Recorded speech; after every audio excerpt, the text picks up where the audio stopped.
Tonight, we mourn the death of intimacy, a tragedy so quiet, so personal, that no one's even named it. Yet. Sarah, 29, and Mike, 32. They were supposed to be forever. Instead, they're a cautionary tale. A couple killed, not by bullets, not by disease, but by something worse. Something you can't even say on TV. It starts with a lean in, a kiss, a whisper, and then betrayal. Not words, not lies, gas. And Mike, he didn't die. He just wished he had. This isn't a joke. It's a collapse, like the towers, like the pandemic. Except it's in your bedroom, and it's never going away. Arch here. Welcome to the fallout. Well, that was some introduction on a very serious topic here. This is no laughing matter. This is of very, very, very serious importance. And thanks for your attention to this matter. Today, Arch and I are really, really sad to bring you this story. And hopefully, we'll uncover some of the things that are really going to be challenging. They're going to be hard to deal with. There's a lot of stigma associated with it. But as we move forward, I think we can work our way through and sort through some of these things. So we're going to, I mean, this isn't for the faint hearted. I mean, we're going to really have to put on our big boy pants and dive in, because, I mean, Arch, this is a little bit overwhelming. Why don't you just take it over from here and just bring the people up to speed on what we're dealing with here? Yeah, it's overwhelming because the first time it happens, it feels like a joke. A little awkward, right? Like, oh, she just had beans. Laugh it off. But then it happens again and again. And then you realize it's not a slip, it's strategy. She's leaning in, eyes locked, voice soft, and then, pff, right in your face. And the candle goes out, the room tilts, and you, Mike, you're not breathing anymore. You're surviving. And she's still smiling. Like, isn't that cute? Isn't that funny? And the stigma? Oh, it's real. You can't tell your friends. You can't tell your therapist. You can't even tell her mom because they'll say, oh, come on, man. It's just gas. But it ain't just gas. It's the end. The end of trust. The end of maybe someday. The end of I do.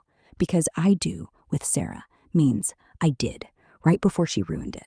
And the worst part, you can't hate her. She's sweet, she's beautiful, but she's poison. And poison dressed as love. Now that's scary. So yeah, we're not here to giggle. We're here to bury it.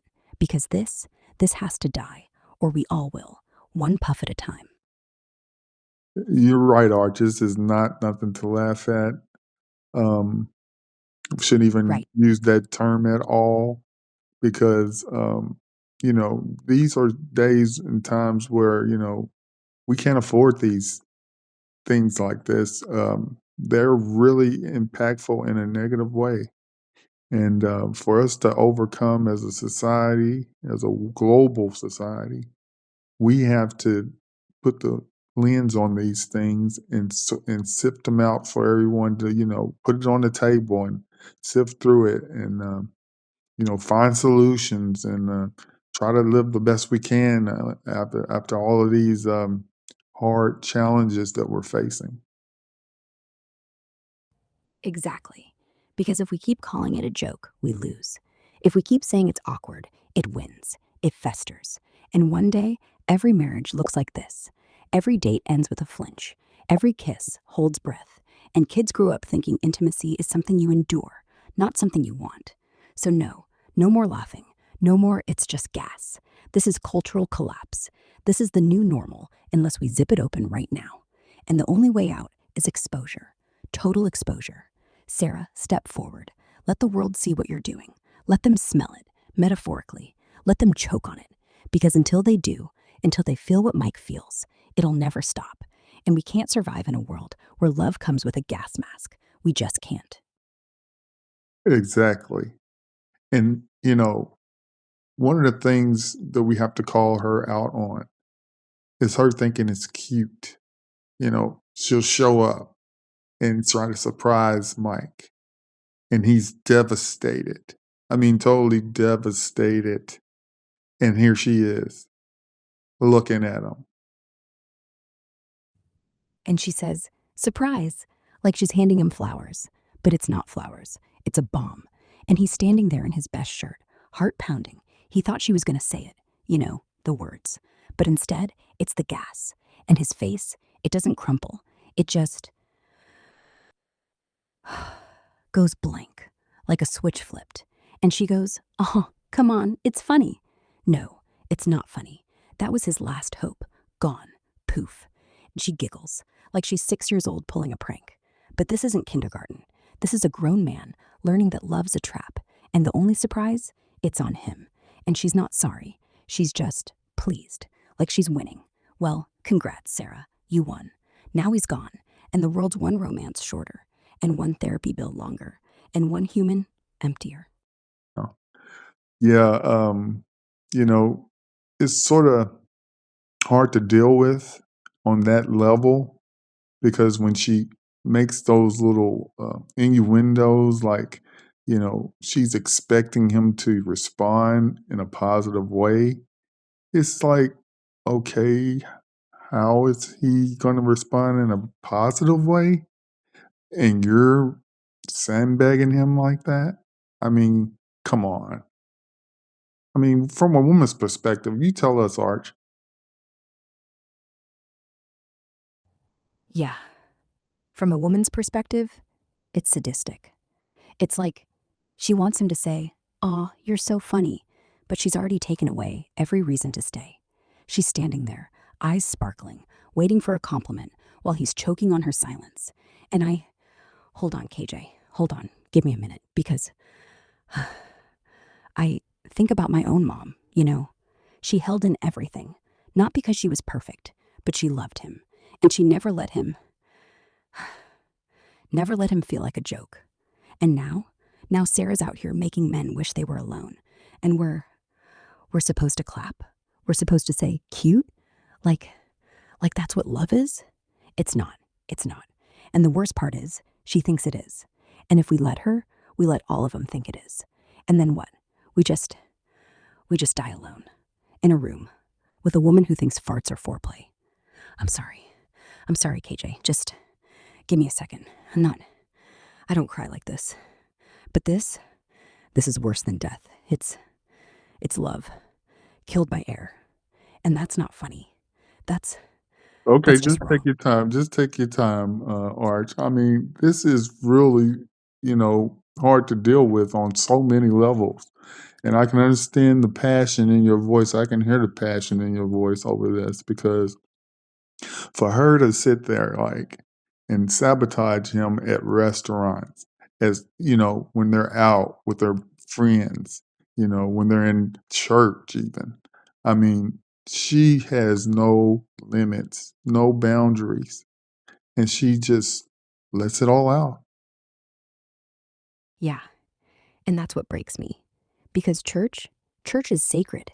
It's the one place where even sinners get to sit quiet, feel clean.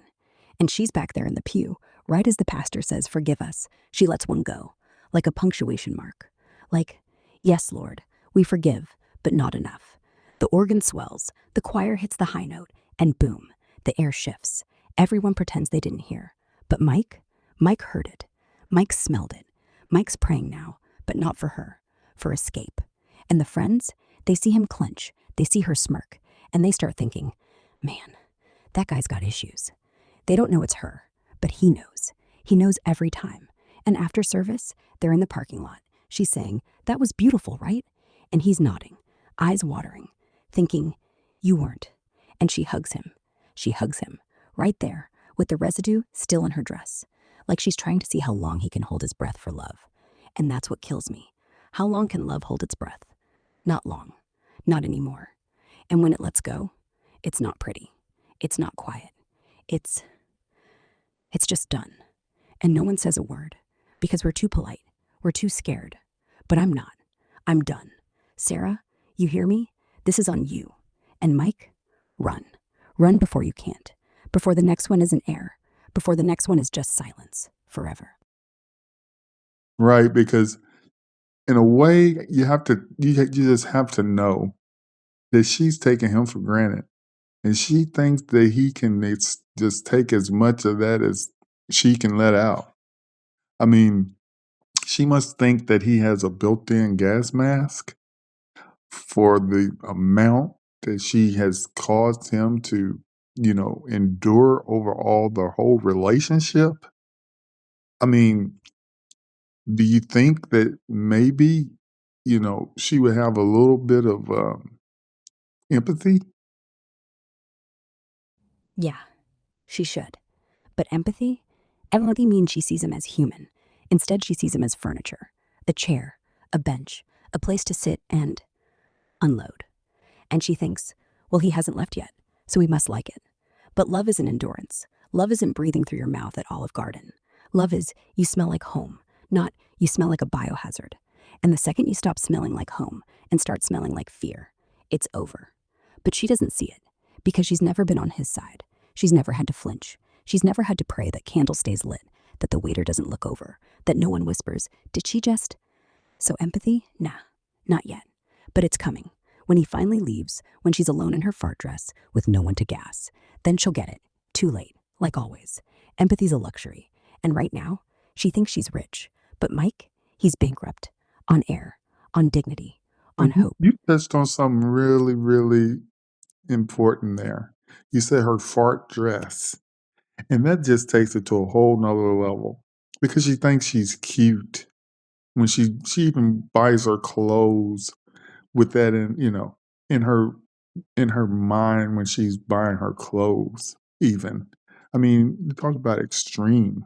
Can you touch on that and the type of mindset that it takes for a person to even shop with Mike even, and then she comes out with their clothes on, look, shaking her little dresses and stuff like that, so that he could see. And little does she know what it does to him inside. I mean, can you touch on the whole dynamic of that from a woman's perspective? From a woman's perspective, it's evil genius disguised as Fashion Week. Here's what she's thinking: I'm gonna look amazing, and he's gonna melt. So she picks that dress, the one that's loose at the bottom, the one that flutters when she spins, the one with vents in the back because she read somewhere breathable fabric. And she's in the mirror, twirling, seeing how the hem lifts, just enough to catch a breeze. And she thinks, perfect. He'll think I'm playful. He won't know it's loaded. And then she walks out to him, arms open, saying, do you like? And inside, she's already counting. 3, 2, let it rip. Because in her mind, cute plus cute appears cute. She doesn't get it. Flowy dress equals wind tunnel. Wind tunnel plus gas equals war crime. But to her, it's like perfume. She's spraying. He's choking. And the worst part? She watches his face. She sees the flinch, the fake smile, the way his shoulders tense like he's bracing for impact. And instead of thinking, oh God, I'm killing him, she thinks, aw, he's shy. That's adorable. Like his trauma is a turn on. So she does it again the next week. New outfit, same plan. Because if he hasn't run yet, he never will. And that's what makes it dark. It's not ignorance, it's design. She's dressing not to please him, not to seduce him. She's dressing to deploy. And if that's love, then God help us all. And she wears these little dresses, right? So that she can you know, like you said, she I mean, it's just hard to put into words in so many ways because she'll do that and then she'll expect him to stay, right? All the while, she's planning more of the same. Exactly. Exactly. And that's what makes it so vicious, because she's not wearing the dress for him. She's wearing it so she can lift it. And she's not lifting it to tease. She's lifting it to release. And after, she looks at him like, see, you stayed. You must love me. But love isn't staying when you're getting hit. Love is running back when you get a chance to breathe. But he doesn't get that chance. He's trapped in the dress, in the room, in the relationship, because every time he tries to leave, she does the little spin again, twirls, and he's back in it, like he's the dress now, like he's just fabric for her wind. And yeah, she expects him to stay, not because she's beautiful, but because she's broken him. He's conditioned now, like a dog. Every time the dress flips, he waits for the boom. And he's so tired, so defeated, he just nods. He says, yeah, let's stay. Because leaving means admitting it was real. And real means pain. And pain, he can't face pain again. So he stays, and she wins again. But that's not love. That's that's just a woman playing God with bad aim. And Mike, he's not a boyfriend. He's a prisoner with a smile stitched on. And for her to be so callous, it's almost like she was conditioned that way. Almost like her parents raised her that way. I mean, how do you think that a person becomes that way, especially how she sets them up at these restaurants, right? She'll be sitting at the table, leaning over to give them a kiss, right? Like almost like she's trained. And then she'll like flutter with her little dress. And she'll, oh, what's this? What's this? And here's where the evil starts. Because you're right, she's not born farting bombs. She's taught. By mom who giggled when she tooted at Thanksgiving. By dad who said, oh, she's got a gift. By aunts who high fived her for being real. So now, in her head, it's performance. She's sitting at that table, all sweet, leans in, kisses him, lips barely touch, then pulls back, eyes locked, and whispers, watch this. Like she's showing off a new ring. And she flutters the dress, just a little hip sway, like she's flirting. And then, psh, right across the table. And she sits back like, did you see? I'm so unpredictable. But it's not unpredictable. It's scripted. It's rehearsed. She timed the waiter to walk by. She timed the candle dip. She timed his breath. She's not loving him. She's performing for him. Like he's the audience. Like he's the only one who gets to see the finale. And the callousness? That's the conditioning. She thinks intimacy is a joke. Because that's what they taught her. They made farts family tradition. Now it's her love language. And Mike? He's not laughing. He's suffocating. And the restaurant? They're laughing at him, not her. But she doesn't see it. Because in her world, gas is glory. And glory doesn't apologize. So yeah, blame the parents, but blame her more. Because she's the one who kept it going. She's the one who turned love into a punchline. And Mike's the punch. Every single time. It's sad. It is sad, Arch, because he's you can just imagine him just sitting there trying to eat a meal, right? With his girlfriend, looking forward to a nice evening at the restaurant with a meal, just hanging out, just trying to relax, trying to look forward to the relationship, piecing things together, getting over challenges, the big challenge in the room.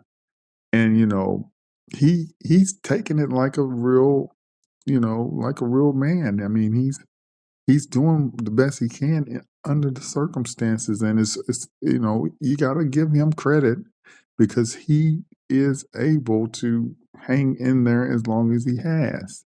All the while, she sits there and she's like, wake up, like so you can even smell it even deeper. It's like, how did how do you respond to a woman who thinks, that she's so cute? Yeah, but here's the thing, KJ. She's not cute. She's a terrorist in heels, and he's not a real man. He's a hostage, and he doesn't get credit for hanging in there. He gets credit for breathing. That's how low the bar is now. Because imagine, he's cutting his steak, right? Candlelight on his face, trying to smile, and she's already shifting, already leaning, already, oh God, here it comes. And she says, wake up, like it's a gift, like she's giving him chocolate. Wake up so you can savor the bouquet. And he sits there, knife shaking, cutting meat he can't taste because his mouth's locked shut. Because if he opens it to chew, he breathes her in. And she watches. She watches like it's foreplay. And that's what breaks you. How she times it. How she waits till the waiter leaves. How she waits till he's mid-sentence. Like she's editing his life in real time. And yeah, you say he's doing the best he can. Nah, he's doing nothing.